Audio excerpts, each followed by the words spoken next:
This is U.S. History 1, PowerPoint Lecture 2.3, Part C. This is the third part of the Jacksonian era and will bring us up to roughly the Mexican Cession and the seizure of all the territory in the American Southwest from Mexico. And we start off with the Texas issue, which is kind of what we left off with last time. And so we want to see the background behind it. What we want to remember is that Texas, and in fact the entire American Southwest, which was all part of the Mexican Empire, was really very underpopulated. Mexico's population was further south in what is Mexico proper in Central America. And so it was sparsely populated in the Southwest, and in particular, in specific to what we're interested in here, Texas. You had the Tejanos, which were the Spanish-speaking Mexicans that were born in Texas. And then you had a movement actually sponsored by Mexico, and at least tacitly sponsored by the United States, to populate Texas with Americans. And so you had the rise of this group known as the empresarios. The empresarios were Americans that were given land grants in Texas to come down and develop the land and repopulate Texas. Now, in terms of Mexico itself, we just want to get very briefly into the history that leads as the background to what will be the Texas War. And the first thing we remember is that Mexico, the American Southwest, Mexico, and all the Central America was all part of the Spanish Empire. While part of the Spanish Empire, it was referred to as the Kingdom of Guatemala. It was granted independence by Spain, which by that point had lost any capacity to project force down there anyways. They granted it its independence in 1824, and very rapidly, within the next 3 years, the remaining areas of the Isthmus of Panama, all the other countries in Central America, were gobbled up by the much larger Mexico, which then became the Mexican Empire. Okay? Well, in 1833, the very famous Santa Anna is elected president of Mexico. He will rapidly turn that into an authoritarian government. In 1835, he'll seize complete control and end the Constitution, which is one of the lead-ups to this Texas War, because the empresarios and the Tejanos living in Texas had gotten used to a certain autonomy because Texas was unable to project itself up there, and so they had gotten used to a certain autonomy. Santa Anna is going to try to change that policy and exert greater central control over Texas and the northern areas of the Mexican Empire, and that's going to lead to tensions.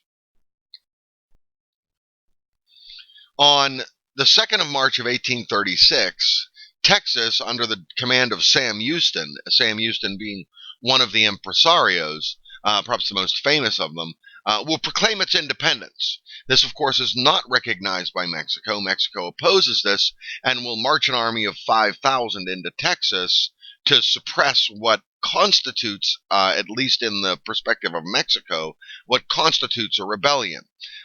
This will lead to the famous resistance movement, most famously the Battle of the Alamo, in which about 200 American volunteers will attempt to withstand the assault of Santa Anna's 5,000-man army. And the ultimate objective in the Alamo, they didn't deceive themselves. The members of the Alamo didn't deceive themselves into believing. And you had some of the most famous of the backwoods frontiersmen like Davy Crockett and Daniel Boone and Jim Bowie. They don't deceive themselves into believing that they're going to be able to defeat Santa Anna's army, but what they want to try to do is delay its northern advance until Sam Houston can assemble a sufficient army of Texas volunteers to oppose Santa Anna.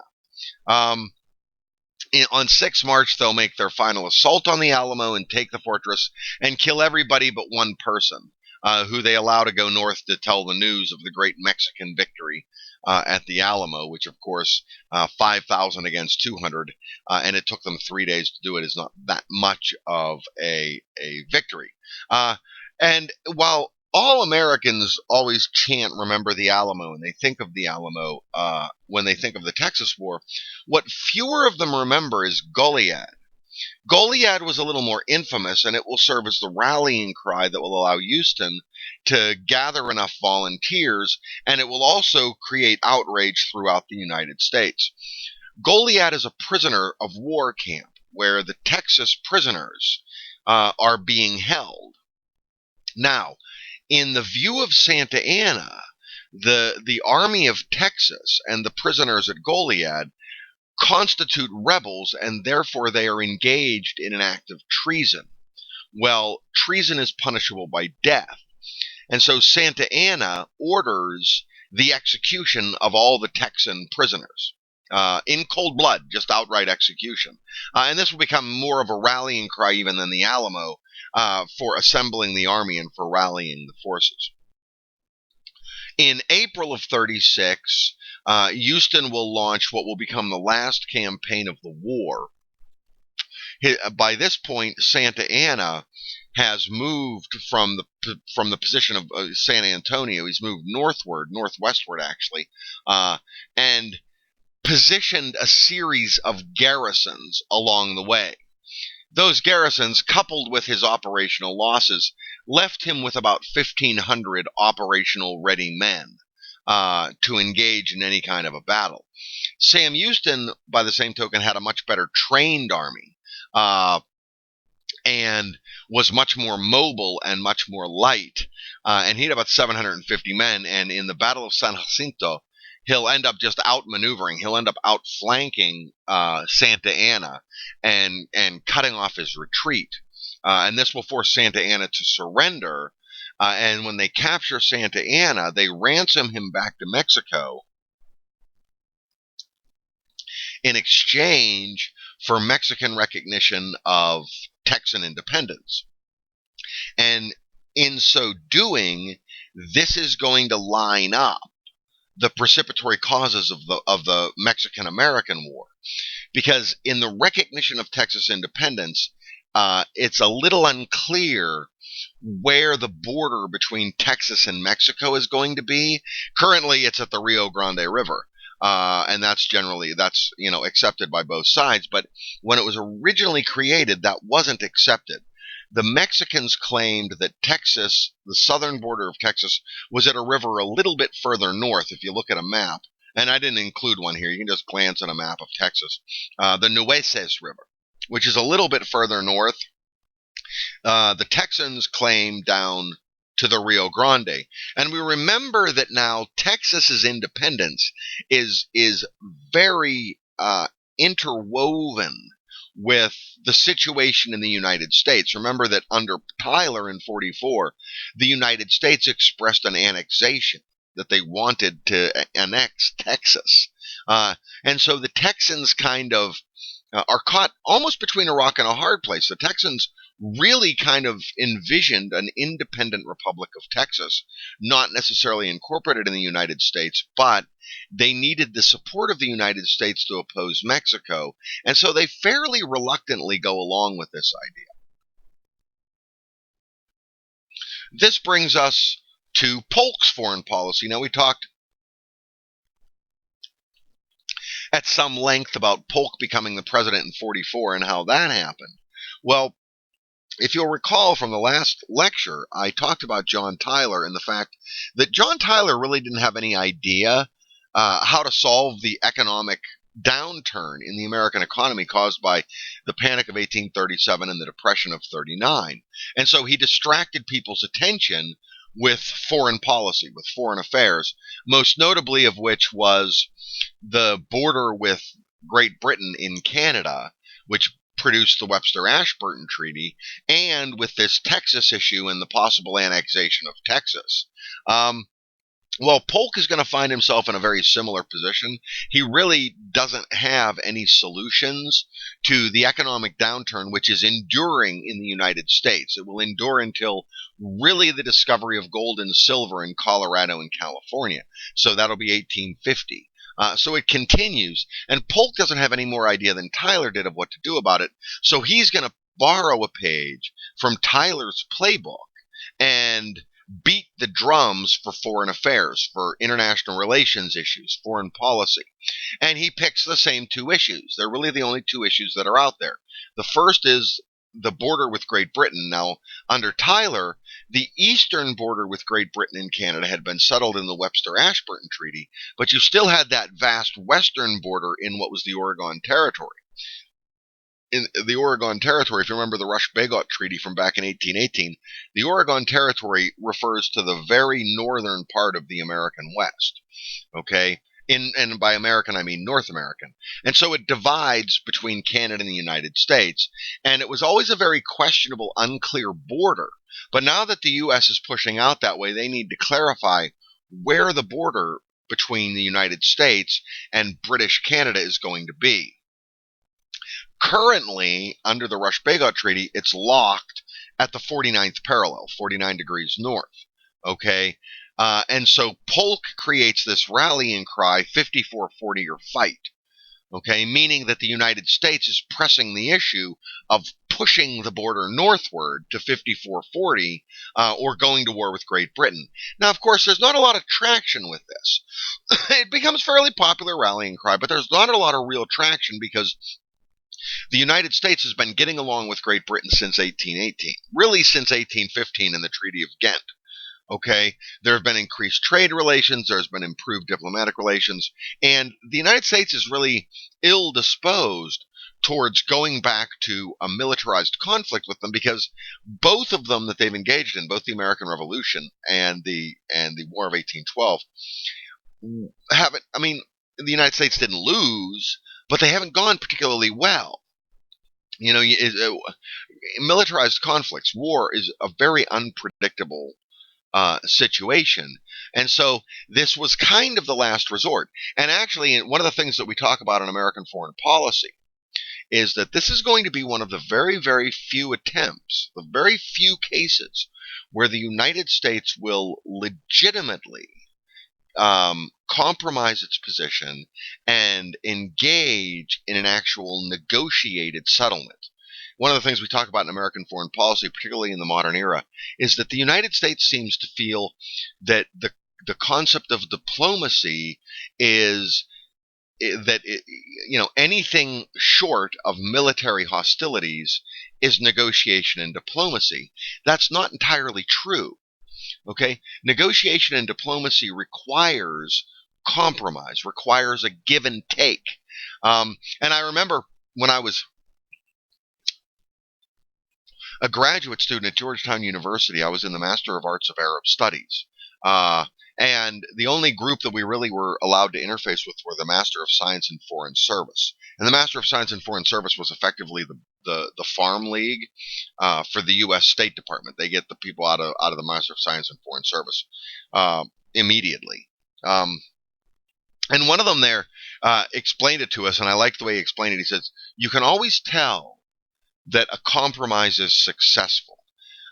For a compromise to be successful, neither side leaves the table happy. If both of the sides leave the table unhappy, that's a successful compromise. And this is going to be one of those. Okay? They're going to negotiate with the British and finally settle on leaving the parallel where it is, leaving it at the 49th parallel. Now, the reason that they're going to do this is because you're going to get much more traction. Okay? You're going to get much more support. It's going to be easier to rally, and it's going to be a much easier military contest to go to war with Mexico. Okay, there is the outstanding issue, and we're not going to go back and recap everything about manifest destiny and the spread westward. Okay, but the United States is now pushing westward furiously. There is a huge chunk of land, California, New Mexico, which is modern day Nevada, Utah, New Mexico, and Arizona, and Texas, okay, all of which belong to Mexico. Well, that stands in the way of the United States' expansionistic desire to move to the West Coast. And so Polk begins to engineer a reason for going to war with Mexico. This is going to be one of the first really engineered wars. errors in U.S. history that the president will deliberately engineer. In U.S. history, too, we look at a few. We look at the Spanish-American War, World War I, and World War II, all of which were engineered by presidents who had a deep desire to go to war. And we won't get into detail on that here. You'd have to take U.S. history, too, to get into detail on that. So here, Polk is going to maneuver it. Now, the way he's going to maneuver it, okay, first of all, and this just kind of to finish off my thought on Great Britain in the North, Polk needs to settle his issues with the British in Canada before he can pursue a conflict with Mexico. Because the last thing the United States wants is some sort of two-front war where you would be fighting Britain in the north and Mexico in the south. Because that would be a natural alliance between Mexico and Great Britain. And while the United States can hold its own with the Great Britain, with the British, and can rather easily defeat the Mexicans, or at least that's the perception, collectively the two combined would be a serious undertaking. That would be an extraordinarily difficult undertaking. And so he settles his issue with Great Britain, which leaves him free to pursue the issue with Mexico. And how he'll do this is he'll engage in what I refer to as the Don Vito Corleone School of Foreign Policy. This, of course, is a reference to one of my favorite movies, one of the best movies ever made, The Godfather, if you can recall, if you've seen this. Fairly early on in the movie, when they're at the big wedding in the early part of the movie, Kay Adams, who is Michael Corleone's girlfriend at the time, soon to be wife, asks him to explain about Luca Brasi, and Michael proceeds to tell him the story of Luca Brasi. Vito Corleone goes to talk to a band leader about releasing this guy, Johnny Fontaine, who was the Godfather's godson, releasing him from his contract. And the band leader refuses. Vito offers him, it's a negotiated settlement. He makes him a reasonable offer. He offers to buy his contract for $50,000. The band leader refuses. Well, Vito goes back the next day, only this time he brings Luca Brasi. And Luca Brasi holds a gun to the band leader's head, and Vito assures him that either his signature or his brains will go on that contract. This is similar to what Polk's going to do.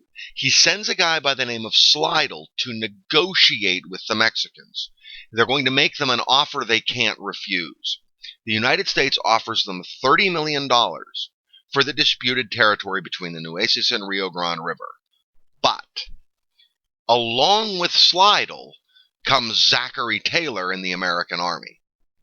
Okay? The implication, of course, is either your signature or your brains are going to go on that contract. You're either going to agree to this or we're going to beat the living crap out of you. Okay? This is an offer you can't refuse. This is your last chance. Okay? So it's kind of a holdup. The Mexicans, of course, refuse. Zachary Taylor and Winfield Scott is really the architect of the strategy in the Mexican War, will immediately invade Mexico, and we don't even go over it in detail. We went over the War of 1812 in a little bit of detail, the Revolution in incredible detail. We're going to go over the war between the states in incredible detail. This one we don't go over in detail. This is a nothing war. The Mexicans are no match for the Americans. The Americans have superior technology, superior training, superior leadership, and they sweep through Mexico very quickly. And in April of 1846, the war will break out, and a little better than a year later, Winfield Scott, who is overall commander of American forces, will enter into Mexico City. And that'll be in September of 1847. And that will initiate the Mexican cession. Now, we want to make a point about this Mexican cession. It is encapsulated in the Treaty of Guadalupe Hidalgo. Mexico will cede, that's why it's called the Mexican cession, Mexico will cede to the United States the territory of Texas, California, and New Mexico, which is modern-day Nevada, Utah, and Arizona, and New Mexico. Okay?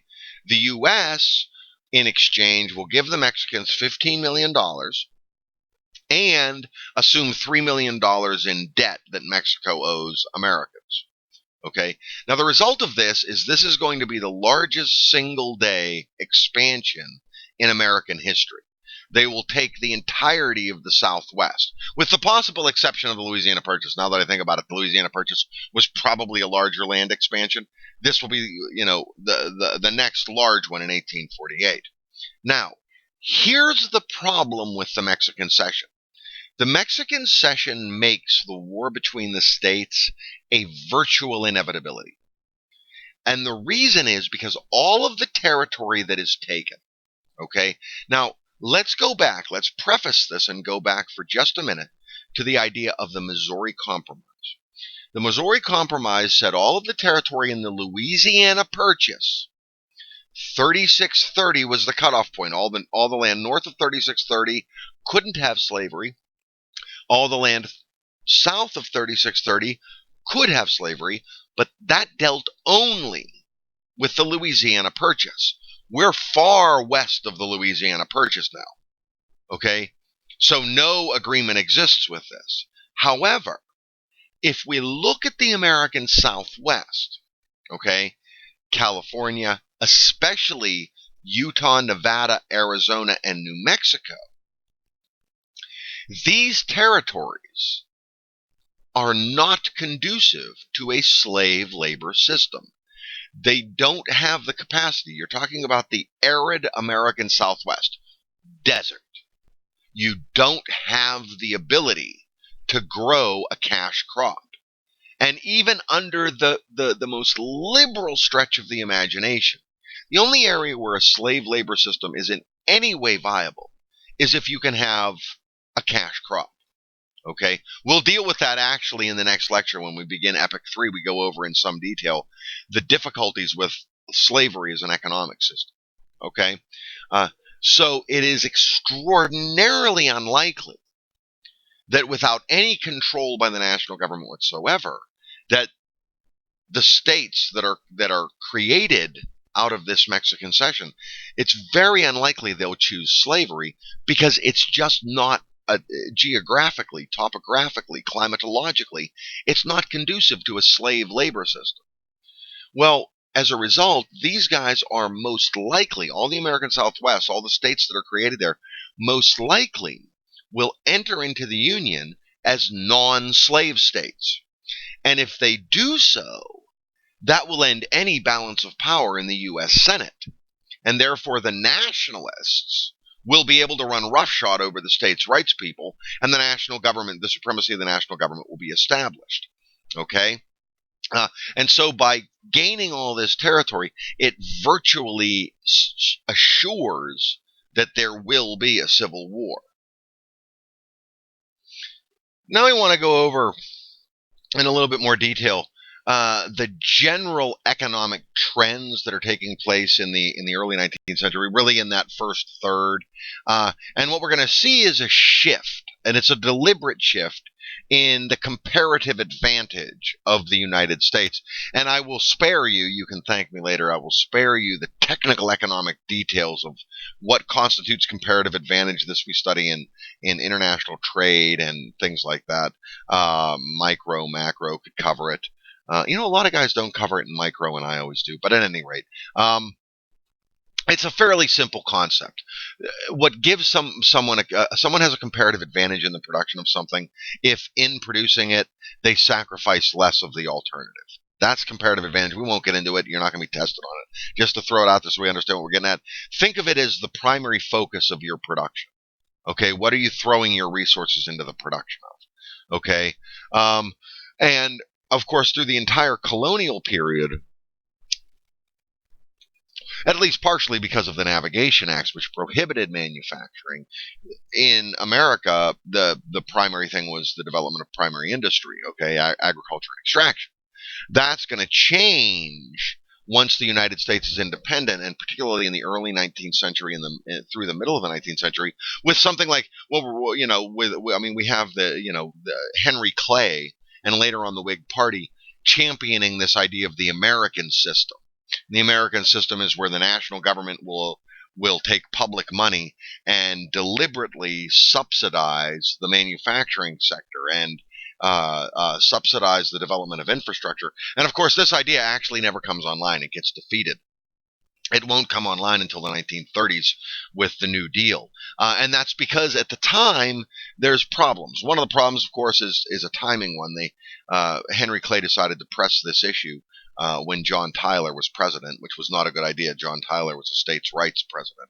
And so, because there's a real sketchy area as to whether or not it's within the constitutional parameters of the national government to intervene at all into the economy.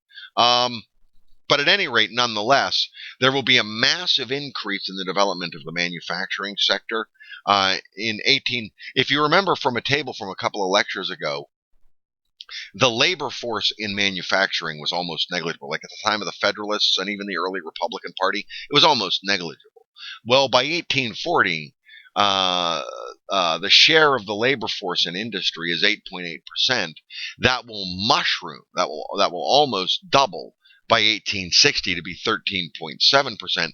By the end of the 19th century, it will be the dominant um, percentage, the largest segment of the labor force. Mostly the development is going to be in textiles, which is material, between 1805 and 1815. And this data comes from Walton and Rockoff, Economic History of the United States, as the rest of them have, which is the book I use in my U.S. Economic History class. Between 1805 and 1815, 94 new mills are developed in the New England area.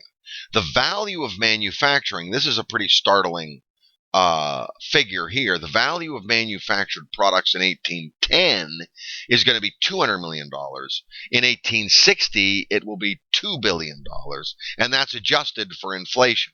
And so there will be just an absolute mushrooming, an exponential development of American manufacturing. How the United States accomplishes this, we've already talked about the proposed American system, which gets torpedoed every time it's brought up.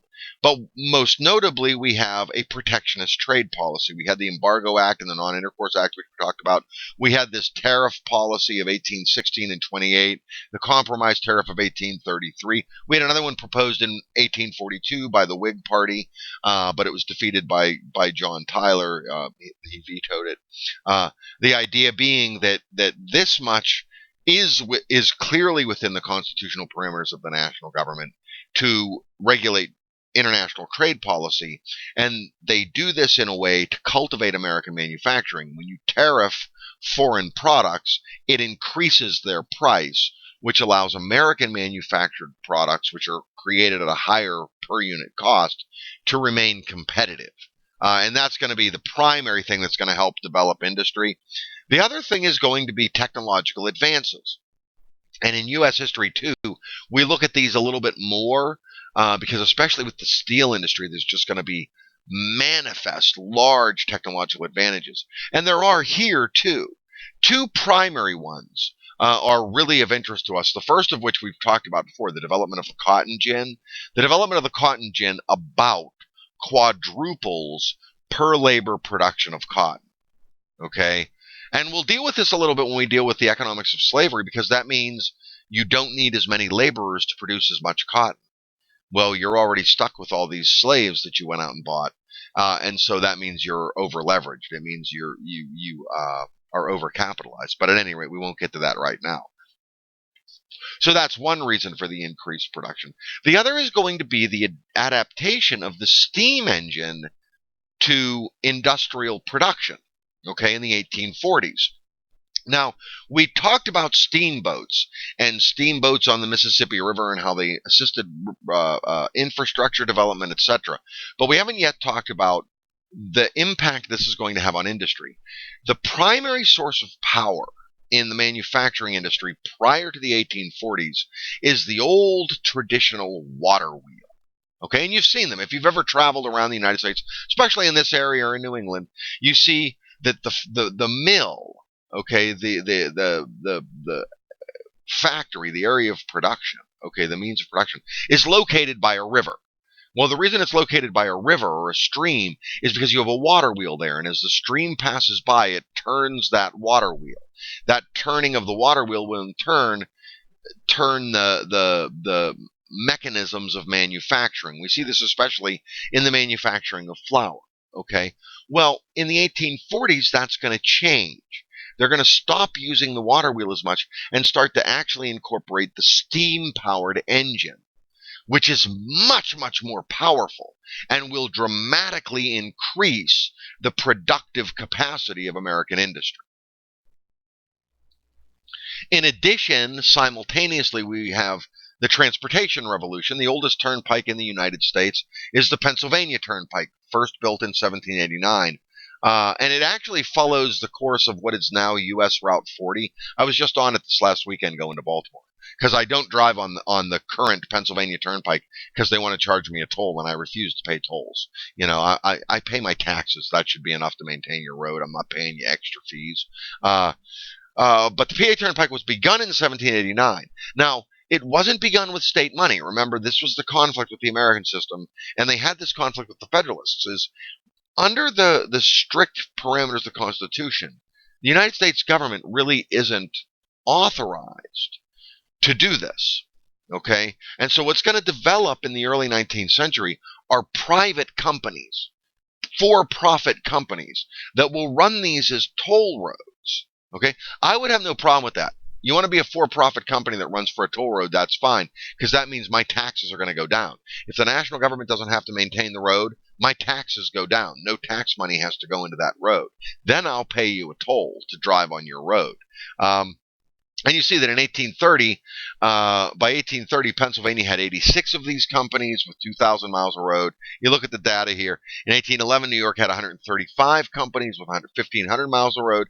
New England had the largest, 180 companies, but only 1,200 miles of road.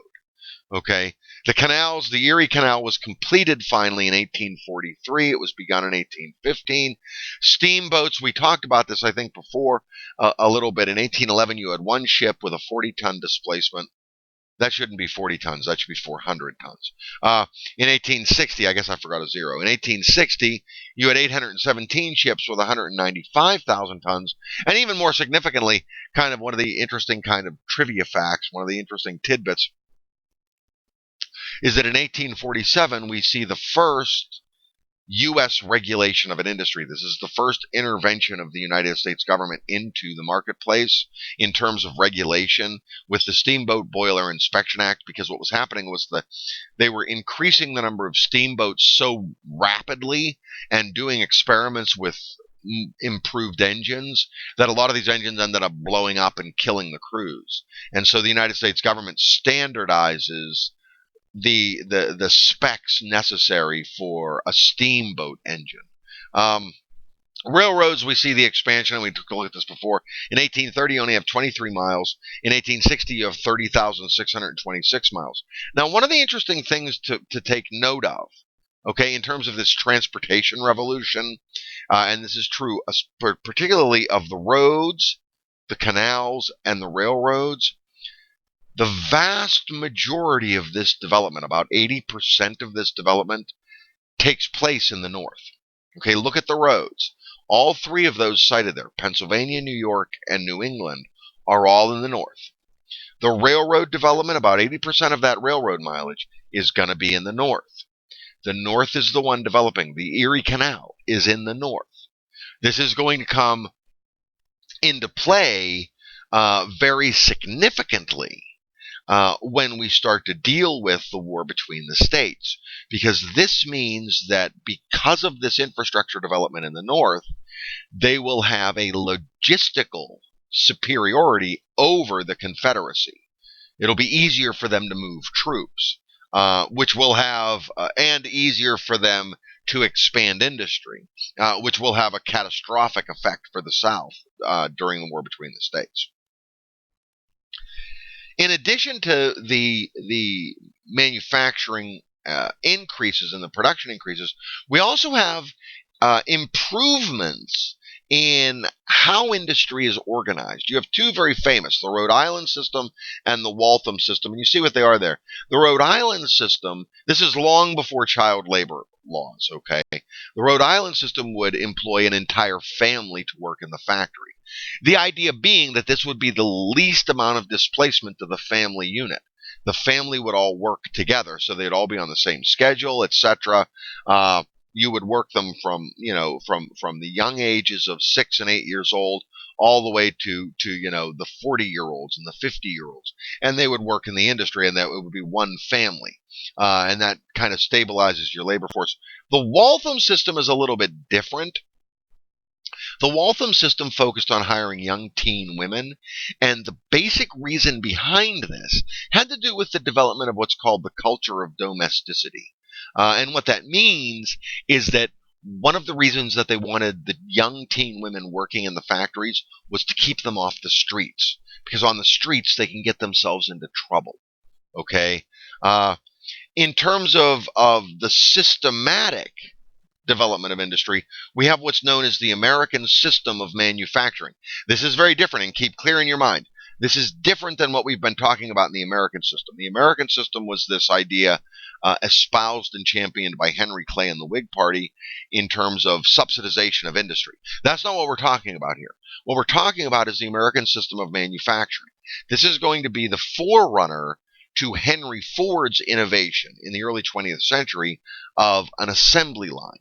Okay, you have a Lowell shop. This is named for Lowell, Massachusetts. This is in the textile industry. It will be mimicked in all industries, where you have all of the means of production of a particular thing located in one area. This is the first development of what would really be constituted as a factory. Okay, prior to that, you didn't have factories. You had artisans producing things in different locations that would then be transported together and assembled. Okay, and it was a very cumbersome, lengthy process. And as a result of that, it increased the cost of production. It's one of the reasons American industry couldn't stay competitive against their European counterparts. That's all going to end with the development of the Lowell shop. Okay, the other thing you're going to have is continuous process production. This will be the beginning, for any of you unfortunate enough to have done this, this will be the beginning of shift work. Okay? Meaning that the factory will operate 24 hours a day. This is the beginning, this is the forerunner of assembly lines. And you're also going to have in your machine equipment, your manufacturing equipment, standardized interchangeable parts, so that if something breaks in one, you can simply scavenge it from another. Okay? And that's known as the American system of manufacture. Now, the residuals of this expansion in manufacturing, you see, first of all, you have a disparity of wealth. Okay? And we won't get too tangentially involved in this, but nothing in capitalism. It's always one of the funny things that nowadays people complain about the disparity of wealth in the United States. Nothing in capitalism suggests, even remotely, in fact, it does exactly the opposite. Nothing in capitalism suggests that there will be an equal distribution of benefits. Okay? Exactly the opposite. Okay? Well, as the result of the development of this manufacturing, you're going to have this disparity of wealth amplified. Okay? You're going to have the very wealthy entrepreneurs. Okay? And by 1800, the top 10% of the income, the top 10% income bracket owned 40 to 50% of manufacturing. Well, by 1850, that top 10% income bracket owns 70% of manufacturing. You'll have the development of a middle class. Okay, the promotion of a wage labor system. You'll have smaller businesses rising up, entrepreneurial activity, the development of this middle class. The role of women I already kind of mentioned. This will be the development during this period of the mid-19th century. And it's really going to be, it will carry on into the end of the 19th century and into the 20th century. It's really kind of the U.S. equivalent of Victorian England, where women are treated as entirely different citizens than men, and you'll have this cult of domesticity. Okay? And so by the end of the century, it's going to be the point where it's really looked down on for women to have a job. It's already like that. The Waltham shops, which hire the teen women, once they're no longer teens, the idea is that as a teenage woman, you get a job in a Waltham shop, you work there until you meet a man. Once you meet a man, you get married and you never work again. Instead, you stay barefoot and pregnant in the house and raise the kids and care for the family. That's where that comes from. That will be born in the middle of the 19th century and move forward. Okay, all the way into the middle of the 20th century and really to the end of the 20th century. The other thing that's going to happen is with factory production and with industrialization, you need a concentrated labor force. Well, as this labor force begins to concentrate around the factories, that's what's going to develop your urban centers. And so you'll have this massive increase in urbanization. You also have, during this period, an influx of immigration. Not only do you have the runaway slaves from the South coming into the North to take up manufacturing jobs, but you're going to have immigrants from Europe, most notably and most famously, the Irish immigrants. Okay, the potato famine will take place in Ireland in the 1840s, and as a result, Ireland itself can no longer provide subsistence for the Irish population, and so they'll get on boats and come over to the United States. When they do so, they take industrial jobs in the North. Okay, um, and this, of course, is going to be the background. We'll talk about this later when we get to the war between the states. This, of course, is the background to the very famous Leonardo DiCaprio movie with Gangs of New York. The other thing you're going to have is the rise of the unions. It's going to be a very small rise of them. They're only going to be beginning in the 1830s. They'll institute a 10-hour workday. You'll have your first real court decision involving labor unions with Massachusetts Commonwealth versus Hart in 1842, which rules that labor unions are not subject to the laws versus criminal conspiracy. We cover the development of labor unions a lot more in U.S. history, too, in the latter 19th century when they really get momentum going. And now, finally, just a real side note here, because we've concentrated on so many things. I mean, this Jacksonian era has been 3 45-minute lectures. But just kind of as a side note, we have massive westward migration. Okay, this is going to be facilitated, of course, by the Mexican Cession. In the northern migration, they follow the Oregon Trail. In the southern migration, they follow the Santa Fe Trail. Now, the problem is, and ultimately this is something that we won't deal with in this class, we would deal with it in U.S. history too, is the problem is that all this migration westward, if you'll recall, under Jackson and the Indian removal policy, all of the Indians, all of the natives in the East, were moved west. Well, now that the United States is moving west, the Indians are going to be in the way again, and this is going to create conflicts, mostly in the 1860s and 1870s. And I think that concludes the U.S. History 1 Lecture 2.3 Part C, and that will also conclude Epoch number 2.